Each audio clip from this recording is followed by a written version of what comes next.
यहाँ देखिए जंतर मंतर पे यहाँ पे आग सी लग गई है। यहाँ पर आप देख सकते हैं, यहाँ पीछे ही प्रदर्शन चल रहा है और आवाज पागल सा आप देख सकते हैं। और क्या ही कहें, इतना ज्यादा संघर्ष जो है करना पड़ रहा है। और सीधा सीधा कैसे कैसे देखते हैं भैया, इतना संघर्ष इतना ज्यादा टफ है। देखिए एक बात हमें समझना पड़ेगा, सरकार बिठा के रखा हुआ है। हमें एक बात समझना पड़ेगा कि आज कुछ बेटियां और कुछ खिलाड़ी सड़कों पर नहीं बैठे हैं, भारत का स्वाभिमान सड़कों पर बैठा है। जिन लोगों ने ओलंपिक में जा करके माँ भारती की तिरंगे को विश्व के पटल पर एक गौरवान्वित महसूस पल कराया पूरे देश के लोगों को, आज वो सड़कों पर बैठे हैं। कल तक जो लोग इनके साथ फोटो खिंचवा रहे थे, आज पूरे फोटो जीवी गायब हो चुके हैं। बेटियां सड़कों पर बैठी है और साहब कर्नाटक में चुनाव प्रचार कर रहे हैं। प्रधानमंत्री जी ने 2014 में कहा था कि बेटी बचाओ बेटी पढ़ाओ, लोग समझ नहीं पाए। उन्होंने कहा कि भाजपा नेताओं से अपनी बेटियों को बचाओ। ब्रजभूषण सिंह, चिन्मयानंद, कुलदीप सेंगर, इनके हरियाणा सरकार का पूर्व मंत्री मनदीप सिंह, ऐसे तमाम उदाहरण है भारतीय जनता पार्टी के नेताओं के पास जो बेटियों का शोषण करते हैं। जो प्रधानमंत्री जी पोषण की बात करते हैं, भाजपा के नेता शोषण की बात कर रहे हैं। निश्चित तौर पर आज पूरा देश ये देख रहा है कि किस तरह से भारतीय जनता पार्टी की दुर्दांत नीतियों से आज देश का भविष्य सड़कों पर बैठा है। ब्रजभूषण सिंह अब मेन स्ट्रीम मीडिया पे भी बचते दिखाई दे रहे हैं, कह रहे हैं आप ही फैसला कर लो। अब देखिए एक अपराधी की भाषा जो होती है, ब्रजभूषण जी वही बोल रहे हैं। पिछले 4 महीनों से इस देश के खिलाड़ी संघर्ष कर रहे हैं।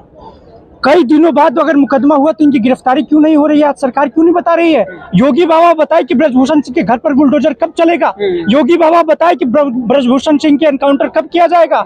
आज जाति और धर्म देख करके जिस तरह से पूरे देश के अंदर व्यवहार किया जा रहा है, ये बहुत ही आपराधिक दृष्टिकोण से बहुत ही गलत है। और ये लड़ाई सिर्फ इस देश के पहलवानों को हक दिलाने और सम्मान दिलाने की लड़ाई नहीं है।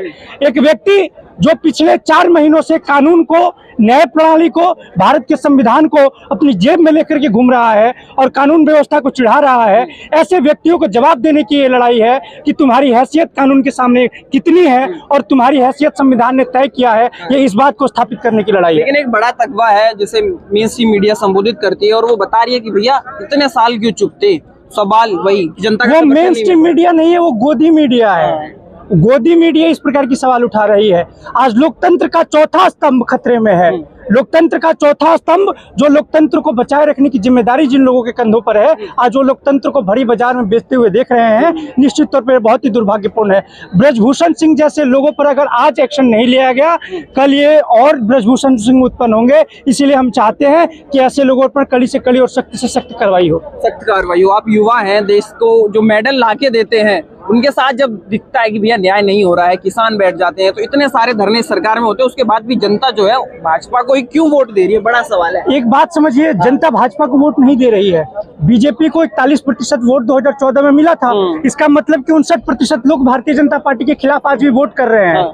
आप एक बात समझिए कि भारतीय जनता पार्टी की एक ही नीति है कि जो इनके खिलाफ बोले, जो सरकार के खिलाफ बोले, जो इनकी नीतियों के खिलाफ बोले, जो इनकी विचारधारा के खिलाफ बोले, उनको दुष्परिणाम तरीकों से उनको बदनाम कर दिया जाए, देश विरोधी बता दिया जाए।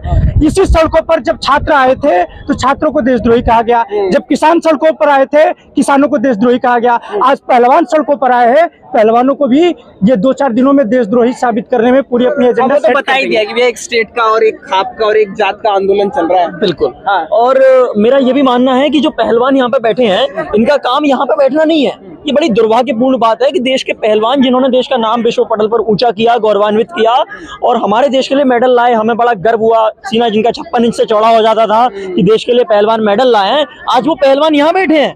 आज वो पहलवान बैठ के प्रदर्शन कर रहे हैं, अपने हकों की लड़ाई लड़ रहे हैं। नहीं, मेरा मानना है इन पहलवानों को अपनी प्रैक्टिस करनी चाहिए थी, अभी इन्हें मैट पे होना चाहिए था, इन्हें अगले मेडल की तैयारी करनी थी। उस समय ये यहाँ बैठे हैं, ये देश के लिए बड़ी शर्म की बात है, बड़ी दुर्भाग्यपूर्ण बात है। इसके साथ साथ में जो ब्रजभूषण सिंह जी हैं, वो कहते हैं कि मैं नहीं मानता किसी की बात, कि कोई कह दे मैं नहीं दूंगा इस्तीफा। FIR हो जाने के बाद भी पुलिस ने गिरफ्तार नहीं किया। क्यों खामोश है? क्योंकि मुद्दा तो बहुत इंटरनेशनली हो गया ना।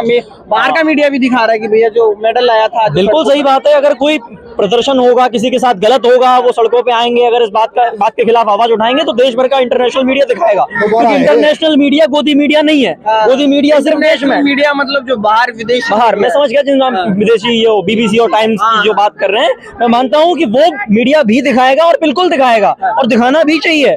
मोदी को डंका बजना कहते हैं। बिल्कुल डंके की चोट पर दिखा रहे हैं और स्वागत और सत्कार करते हैं हम इनका। ये जो मीडिया वाले खड़े हैं, वी अप्रिशिएट देम।